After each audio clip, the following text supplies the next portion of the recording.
सबको नमस्कार। खास करके माताओं को जो बहुत कठिनाई से आती हैं, खास करके ठंड के दिनों में और कठिनाई है, लेकिन उम्मीद भी आपसे ही है, क्योंकि हम लोग जो हैं पिता लोग बहुत अस्त व्यस्त हैं। हमको बहुत काम है, हमको समाज में भी जाना है, राजनीति में भी कुछ वही नहीं करते हैं तो बनाते हैं, नहीं कुछ कर पाते तो बात करते हैं, और अगल बगल का भी हमको ध्यान रखना पड़ता है। शादी ब्याह है और हम लोग जानबूझकर अस्त व्यस्त हैं। तो हम लोगों के अस्त व्यस्त होने के कारण निश्चित तौर पर कहीं न कहीं बच्चों की परवरिश में, और जो मैडम ने कहा कि आज न्यूक्लियर फैमिली होने के कारण बहुत दिक्कतें हैं, दादा दादी नाना नानी या और भी जो फैमिली मेंबर्स होते थे, कहीं न कहीं इसका दुष्प्रभाव भी है। फिर भी जो काल और परिस्थितियां जैसी होती हैं, हमको उस तरीके से अपने आप को चेंज करना चाहिए, उस तरीके से हमको बदलाव करना चाहिए। अगर हम दो ही लोग बच्चे को पालने वाले हैं, पिता और माता, तो हमको अपनी जिम्मेदारियों को, और मैं तो ये जरूर कहूँगा सारे पिता से, उसमें मैं भी शामिल हूँ, मैं भी बहुत असरत मुझको भी लगती है, बहुत मेरी पत्नी भी बैठी हैं, मुझे भी लगता है बच्चा मेरे आगे बोले तैयार, मुझे आज आप ही तैयार करें, तो ड्यूटी बने, एक दिन आप तैयार करें, एक दिन वो तैयार करें। आप लोग इसके लिए लड़ भी सकती हैं, ये काम जरूर कराइए, क्योंकि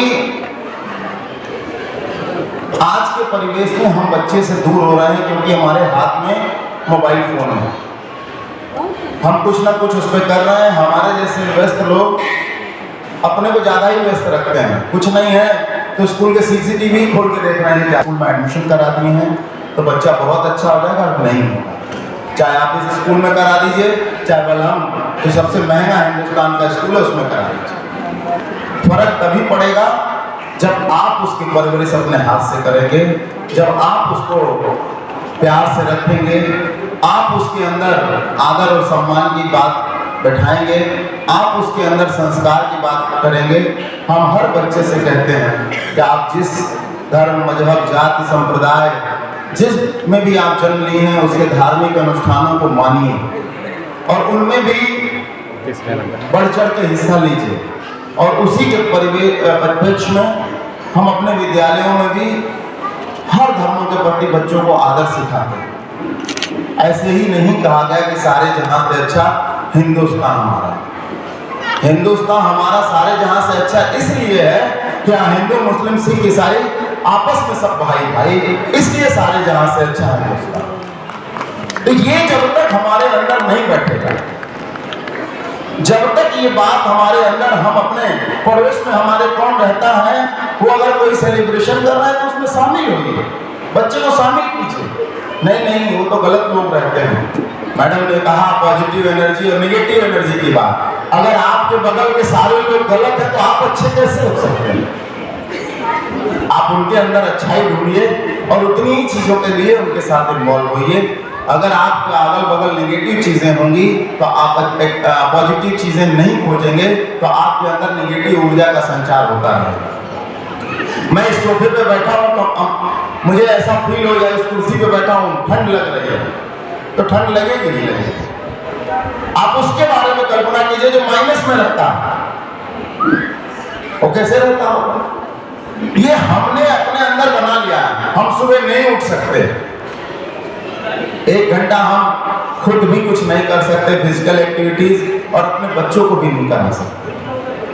धीरे धीरे हम बहुत आसान समझते हैं। आजकल तो पहले बड़े शहरों में बीमारी थी, अब यहाँ भी आ गई है, अब तो स्विगी और जोमेटो यहाँ भी आ गया है। कुछ नहीं समझ में आ रहा है तो मम्मी कह रहे हैं कि नहीं कुछ कर सकते तो कम से कम ऑर्डर तो कर दो। अब ऑर्डर तो कर दिया, जो उसमें अजीनोमोटो पड़ा है, आप सबके पास मोबाइल फोन है, जरा उसको पढ़ तो लीजिए कि जो आप मोमोज खा रहे हैं, मैं ये नहीं कह रहा कि सबकी दुकान बंद हो जाए, मेरा ऐसा कोई, बहुत सारे लोग उसका फास्ट फूड का भी काम करते हैं, उससे नहीं, लेकिन कितना खा रहे हैं, ठीक है हफ्ते में 1 दिन खा लिए कोई बात नहीं, लेकिन कितना खा रहे हैं इसकी कोई तुलना है। बच्चे को तो वही चीज अच्छा लगेगा ना जिसमें उसको स्वाद मिलेगा। लेकिन अगर आप उस चीज को खाएंगे तो बच्चा भी वही चीज खाएगा जो आप खा रहे हैं। बच्चा क्या जानता है कि मोमोज कैसा लगता है? क्योंकि मम्मी खाती है इसलिए बच्चा जानता है, या पापा खाते हैं इसलिए बच्चे के वो मुंह के अंदर के, चाहे मैगी है चाहे जितनी भी बातें यहाँ पे आ रही हैं, तो बच्चे को हेल्दी चीज खिलाइए। बहुत पौराणिक समय से कहा जा रहा है कि स्वस्थ शरीर के अंदर स्वस्थ मन बसता है। शरीर ही स्वस्थ नहीं होगा तो मन अच्छा नहीं हो सकता।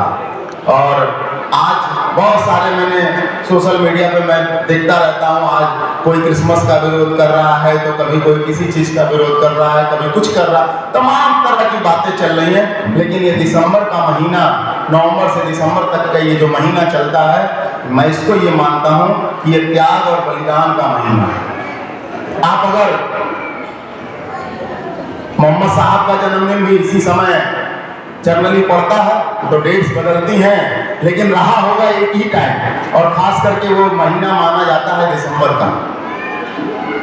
अगर आप हिंदू धर्म में आते हैं तो बड़ा महत्वपूर्ण है 25 दिसंबर, माँ तुलसी की पूजा होती है। और एक हिंदू धर्म के बहुत जिन्होंने त्याग के दम पर एक ऐसी यूनिवर्सिटी बनाई, पंडित मदन मोहन मालवीय जी ने काशी हिंदू विश्वविद्यालय बनाया, जिनके त्याग की चर्चाएं आज भी, उनकी कहानियों को हम पढ़ते हैं। प्रभु ईसा मसीह के त्याग के बारे में आप सब जानते हैं, उनको किसी ने सूली पर लटकाया। सिखों के जो गुरु हैं गुरु नानक देव जी के दोनों बच्चों को इसी महीने में, इसी दिसंबर में उनको चुनवाया गया। आज उनका भी बलिदान इसी महीने में मनाया। तो ये बलिदान और त्याग का महीना है। क्या उस समय काल परिस्थितियां थी? नहीं पता। किसने किसको मारा? नहीं पता। क्यों मारा? नहीं पता। उसमें हमको जानने की जरूरत नहीं है कि किसने, उन्होंने इसको मार दिया तो इसलिए हम उसको नहीं मानेंगे, उन्होंने, ये नहीं है हमारे लिए। हम जिस धर्म मजहब संप्रदाय में रहते हैं, हम उसके पैगंबर के बारे में बात करें ना। अगर हम मुस्लिम हैं तो हम मोहम्मद साहब के त्याग के बारे में क्यों नहीं बात करते? हम हिंदू हैं तो हम मदन मोहन मालवीय जी के त्याग के बारे में क्यों नहीं बात करते? हम क्रिश्चियन हैं तो हम ईसा मसीह जी के त्याग के बारे में क्यों नहीं बात करते? हम सिख हैं तो हम गुरु नानक देव जी के त्याग के बारे में क्यों नहीं बात करते? हम सिर्फ बात करते हैं अधिकार की। पिता की सारी दौलत मुझे मिल जाए, अगल बगल पड़ोसी का सब कुछ मुझको मिल जाए, गली में अगर मोटरसाइकिल खड़ी हो तो सिर्फ मेरी खड़ी हो, दूसरे की नहीं खड़ी हो। छोटी छोटी बातें हैं, त्याग नहीं है। बच्चे को हम नहीं पहुंचाएंगे, हम सुबह 10 बजे तक खाली हैं। त्याग है वहां पे, अपना बेटा है, अपनी बेटी है। हम बाजार जाने के लिए, महिलाएं हैं बुरा मत मानिएगा, बाजार जाने के लिए 1.5 घंटा पहले से तैयार होते हैं, शादी विवाह में जाने के लिए 1.5 घंटा पहले तैयार होते हैं, 1.5 घंटा बाद तक तैयार रहते हैं। लेकिन अपने बच्चे को स्कूल उंगली पकड़ के लाना हमें शर्म लगती है। हम कहते हैं कि ट्रांसपोर्ट की व्यवस्था दीजिए। क्या आप 500 मीटर अपने बच्चे को, आधा किलोमीटर आप बच्चे को उंगली पकड़ के नहीं ला? आपकी भी वॉक हो जाए, वहां भी त्याग है। लेकिन वो त्याग आप नहीं करना चाहते हैं। 3 फ्लोर मुझे सीढ़ी उतरना पड़ता है। डॉक्टर आज कह रहे हैं कि आप जाके आप जो अगर जिम ज्वाइन करेंगे तो वहां आपसे क्या कराएंगे? आपसे स्टेप वर्क कराते हैं। एक डब्बा रख देते हैं, उसमें कहते हैं चढ़िए और उतरिए, चढ़िए और उतरिए। घर में सीढ़ी है, 2 बार सांस लगा के पानी दे दो, ये बुढ़िया रोज मांगती रहती है। अदरवाइज मत कीजिएगा। त्याग हमें करना पड़ेगा। बेटे ने 2 बार पूछ दिया, पापा ये मुझे नहीं आ रहा, ट्यूशन लगा दो। अरे जब आप पढ़े लिखे हैं तो ट्यूशन क्यों लगाना? और मुझे बहुत इस बात का दुख है कि कक्षा 5 तक के बच्चों को पेरेंट्स पढ़े लिखे होने के बाद, आज यहाँ पर जितने भी लोग बैठे हैं इसमें से 90% लोग ऐसे हैं जो कक्षा 5 तक अपने बच्चे को पढ़ा सकते हैं। मैं गारंटी लेता हूँ, ऐसे स्कूल को चलाने के वजह से मैं अपने प्रिंसिपल मैडम से भी कहूँगा, वो भी गारंटी लेंगे। अगर आप तैयार हैं तो आपके बच्चों को पढ़ाने के लिए किसी ट्यूटर की आवश्यकता नहीं, लेकिन त्याग करना होगा। केवल त्याग और बलिदान की बातें करेंगे, ईसा मसीह की बातें करेंगे, मोहम्मद साहब की बातें करेंगे, महामना जी की बातें करेंगे, उससे नहीं होगा। महामना जी ने अकेले चल के सपना देखा कि मैं एक स्कूल बनाऊंगा। आज अगर वो स्कूल नहीं बनता तो पता नहीं कितने बच्चे देश की सेवाएं नहीं कर पाए होते। कितने साइंटिस्ट दिया बनारस हिंदू विश्वविद्यालय में, कोई अलीगढ़ इसमें से गया होगा, जाकर देखिए अलीगढ़ मुस्लिम यूनिवर्सिटी को, कितने बच्चे पढ़ते हैं। वो लोगों के त्याग की बात है। आज भी आप बीमार पड़ते तो यहीं बगल में फातिमा हॉस्पिटल और जाते हैं, कहते हैं सबसे अच्छी दवा होती है वहाँ। इसलिए सफाई और अच्छी चीजें रहती हैं क्योंकि वहाँ वो जो लोग काम कर रहे हैं वो पैसे के लिए नहीं कर रहे हैं, त्याग है उनके लिए। वो समाज को, मदर टेरेसा जी की फोटो यहाँ लगी है, कोई लोगों की सेवा करती थी। आपके सामने कोई आदमी वोमिट कर दे तो आप मुंह बंद करके भाग जाते हैं, कैसे वो महिला करती है। तो हम अपने बच्चे के लिए तो त्याग कर ही सकते हैं, अपने बच्चे के लिए थोड़ी सी सेक्रीफाइस कर सकते हैं। एग्जाम आता है, अरे आपने एग्जाम रख दिया, हमने तो प्लान मसूरी का बनाया था, त्याग नहीं कर पाएंगे। हमारे तो बहन की लड़की की शादी है, साड़ी हमने 10,000 की 3 महीने पहले खरीद ली, अब अगर बेटी का एग्जाम पड़ गया तो हम जा नहीं पाएंगे। आप लोग का बहुत खराब काम है, पहले से नहीं बताते हैं कि एग्जाम रख देंगे। आपका बच्चा है, आपके बच्चे का एग्जाम है, कोई शादी नहीं भी आप अटेंड करेंगे तो उससे ऐसा नहीं कि शादी रुक जाए। मैं ये नहीं कह रहा कि आप सामाजिकता छोड़ दीजिए, बट अगर बच्चे का एग्जाम पड़ गया तो 1 साल तो आप सेक्रीफाइस कर सकते हैं। या हो सकता है कि आपका बच्चा जब तक 10वीं 12वीं ना पास कर ले, 12 साल आपको सेक्रीफाइस करना पड़ेगा। और मैं बड़ी ईमानदारी से इस मंच पर मां सरस्वती के प्रांगण में खड़ा होकर कह रहा हूं कि अगर आप बच्चे के लिए सेक्रीफाइस नहीं कर रहे हैं तो बच्चे से कभी उम्मीद मत कीजिए कि वो आपके लिए कल को सेक्रीफाइस करेगा, कभी नहीं करेगा। अगर वो आपको आपके माता पिता की सेवा करते नहीं देख रहा, मैं बहुत ईमानदारी से इस बात को कह रहा हूं कि अगर वो आपको नहीं देख रहा है कि आप अपने माता पिता की सेवा कर रहा हूं, मुझे मेरे बच्चे ने नहीं देखा है अगर मुझे अपने पिता की सेवा करते हुए, तो मेरा बेटा मेरी सेवा कभी नहीं करेगा। इसलिए मैं आपसे आग्रह करता हूं कि साल भर में कम से कम 1 महीना, 10 दिन, 15 दिन आप ले जाइए उसको उसकी पौराणिक जगहों पर, उसके माँ, उसके दादा दादी, नाना नानी के पास, और उसके पास उनको उस बच्चे को रखिए। मत घूमने जाइए मसूरी, नैनीताल, शिमला, कुछ नहीं रखा वहां, कुछ नहीं रखा। अगर आपको हॉलिडे मनाना है तो आप वहां जाके हॉलिडे मनाइए और बच्चे को देखिए कि कितना प्यार मिलता है। 2, 4, 5 साल का जब बच्चा हो जाता है, समझदार हो जाता है, तो उसको जरूर ले जाइए। ये मेरी आपसे हाथ जोड़कर करबद्ध प्रार्थना है कि बच्चों के लिए थोड़े से अपने स्वार्थों का, थोड़े से अपने खुशियों का आप गला घोट दीजिए, आप गला घोट दीजिए अपनी छोटी छोटी खुशियों का। आप वो अपने कलेजे से लगा के रखी हो बच्चा, देखिए रखी है ना, सब माँ ऐसे ही रखी है, सभी माँ, मेरी माँ भी मुझे ऐसे ही लगा के रखी होगी। लेकिन क्या होता है ऐसा कि जब बच्चा बड़ा होता जाता है तो आप कलेजे से उसको दूर करते जाते हैं। यहाँ पे कितने लोगों के बच्चे 10वीं में है, जरा हाथ उठाइएगा, किसी के बच्चे हैं 10वीं में? आपके छोटे बच्चों को ही बुला। जब नर्सरी में बच्चा एडमिशन लेता है तो आपका फोन प्रिंसिपल मैडम के पास कम से कम 4 बार आता है ना। भैया आपने कितनी बार फोन किया होगा?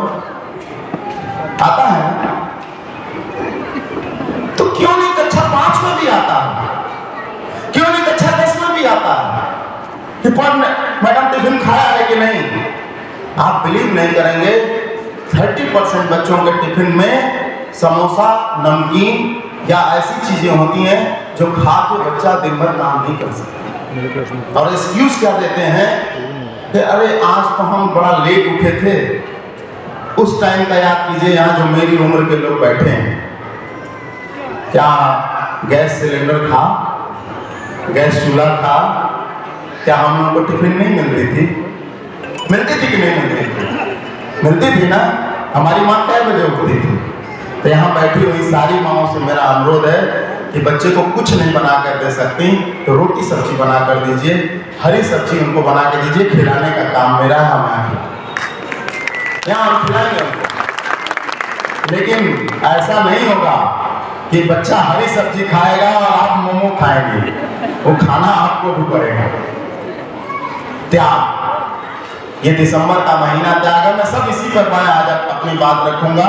हमारे बीच में शिक्षक मास्टर सब बैठे हैं, हमारी दीदी बैठी हैं, आपसे आपको मैं सुनने के लिए बहुत तो विनम्रता से कह रहा हूं कि मैं चाहता हूं कब आप बोले और मैं सुनूं, लेकिन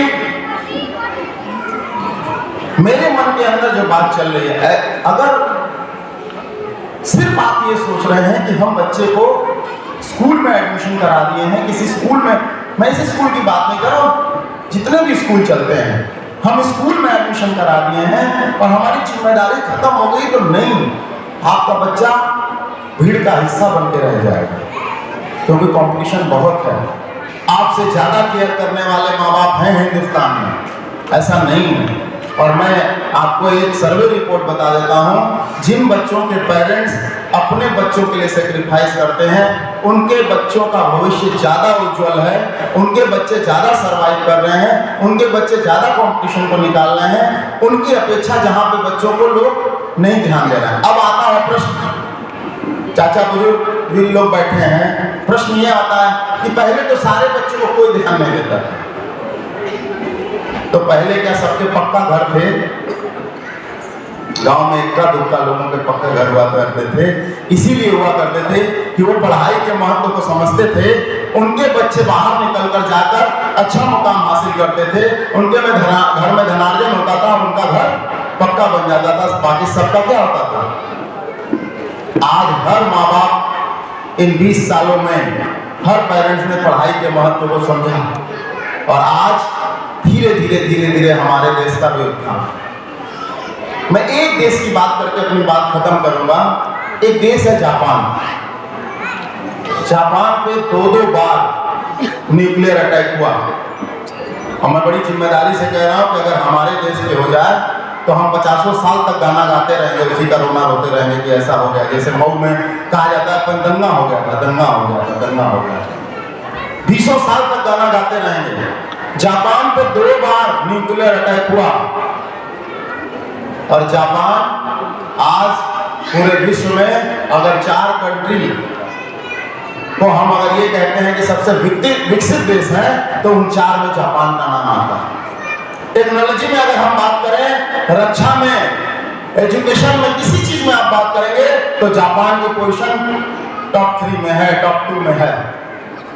और आज भी वहां बच्चे न्यूक्लियर अटैक की वजह से आज भी बच्चे दिव्यांग पैदा होते हैं। किसी बच्चे के पास हाथ नहीं होता, किसी बच्चे के पास आंखें नहीं होती, उसके बाद भी।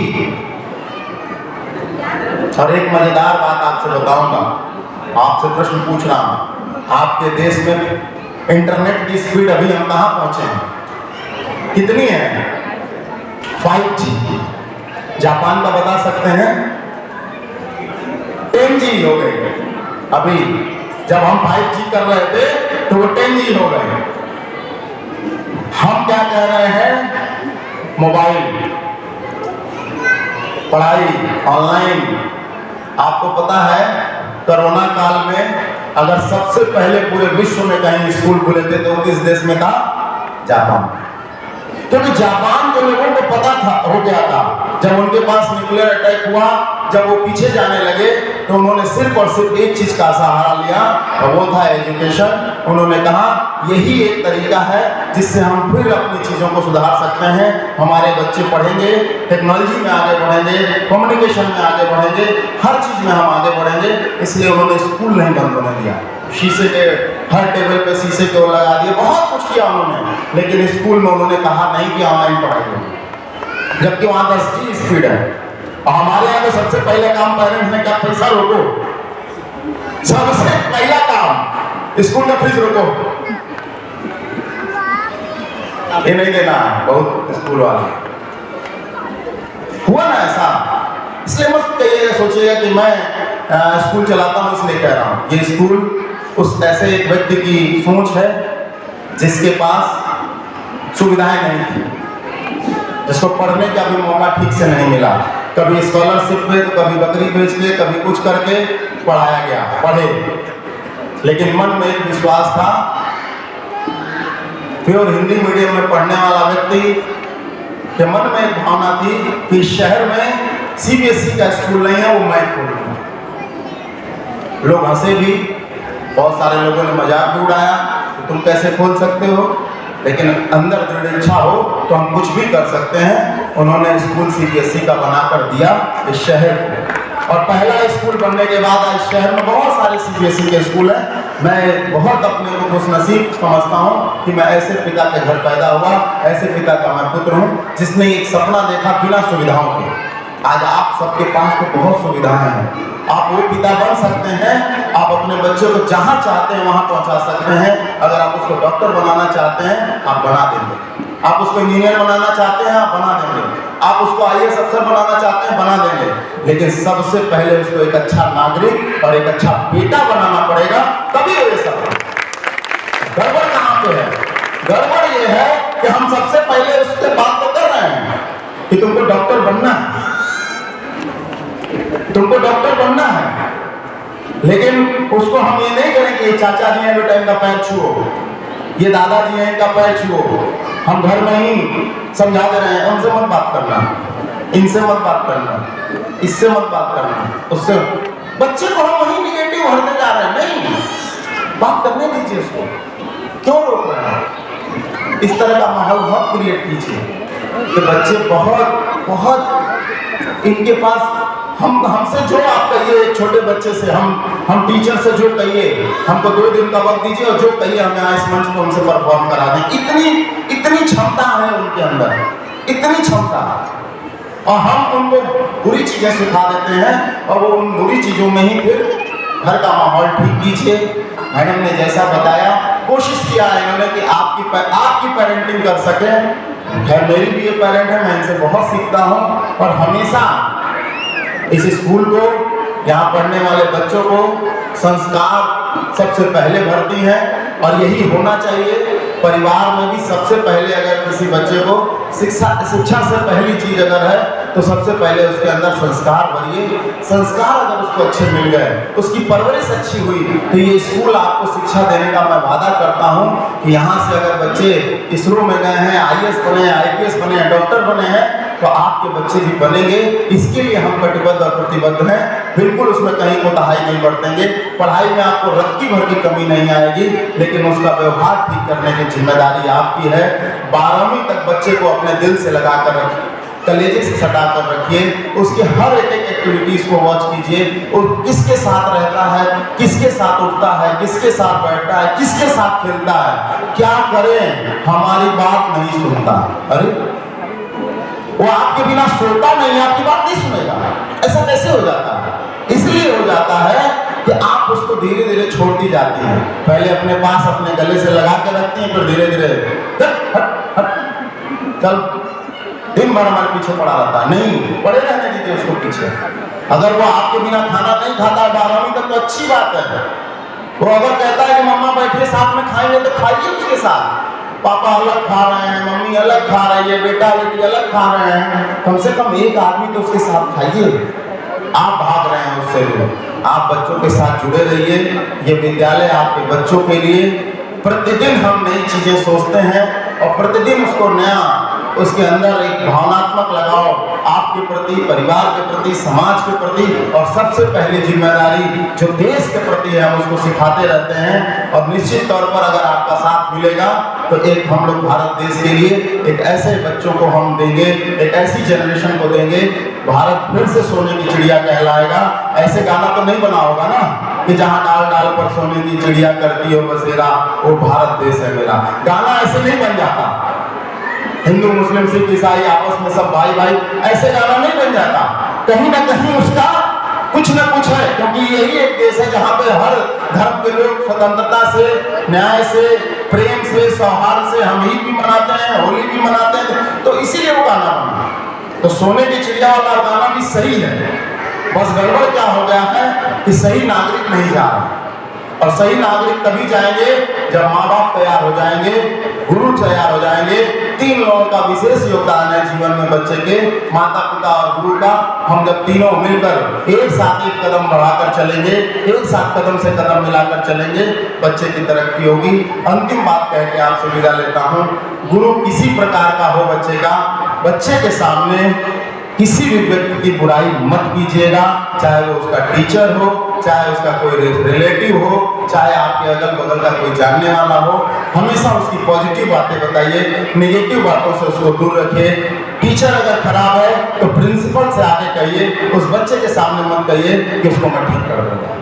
मैं आपसे इन्हीं सब बातों के साथ विदा लेता हूं और उम्मीद रखता हूं कि आज का ये दिन जो इस महीने में मनाया जा रहा है, आगाम में जो हमारे महापुरुष इस धरती पे जन्म लिए, हम उनको याद करेंगे, नमन करेंगे और अपने अंदर से एक बुराई को अपने छोड़ने की कोशिश करेंगे और उसी बुराई को अपने बच्चे को भी उससे दूर रहने की प्रेरणा देंगे।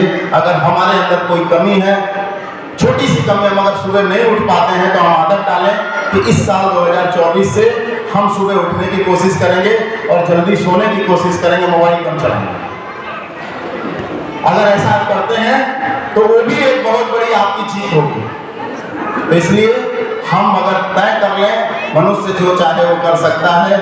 सृष्टि पर सबसे सुंदर और सबसे अच्छा और बुद्धिमान प्राणी मनुष्य है और हम लोगों को वो जीवन मिला है। इसलिए मैं आपसे फिर पता नहीं मिलेगा कि नहीं कौन चीटी पैदा होगा, कौन क्या बनेगा, नहीं पता। तो अभी जो जीवन मिला है इसको सही सद्मार्ग पर चलाएं, लोगों के भलाई के लिए काम करें, अपने बच्चों की अच्छी परवरिश करें, एक अच्छा वातावरण बनाएं जिससे कि हमारे देश का नाम पूरे विश्व पटल पर अच्छे से लिया जाए। बहुत बहुत धन्यवाद। जय हिंद। Thank you sir. अब मैं दीदी को इनवाइट करना चाहूँगी।